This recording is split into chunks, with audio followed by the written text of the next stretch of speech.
অবশেষে আমাদের স্বপ্নের সেই রাস্তার কাজ শুরু হয়েছে। কত বছর ধরে এই কাঁচা রাস্তা দিয়ে হেঁটে হেঁটে স্কুলে যাওয়া, অসুস্থ মানুষকে কষ্ট করে হাসপাতালে নেওয়া, বৃষ্টি হলে হাঁটু সমান কাদায় আটকে থাকা, বর্ষাকালে কত কষ্ট, কত স্মৃতি, কত নীরব যন্ত্রণার সাক্ষী এই রাস্তা।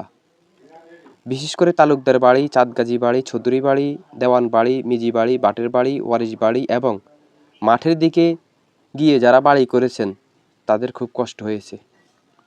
আলহামদুলিল্লাহ, সেই রাস্তার কাজ শুরু হয়েছে। সত্যি বলতে শুধু এটা রাস্তা নয়, এটা আমাদের এলাকার মানুষের বহু বছরের আশা, দু হাতের দোয়ার ফল। মানুষজন এখন খুবই খুশি। সবাই বলছে অবশেষে আমাদের কষ্টের দিন শেষ হতে চলেছে।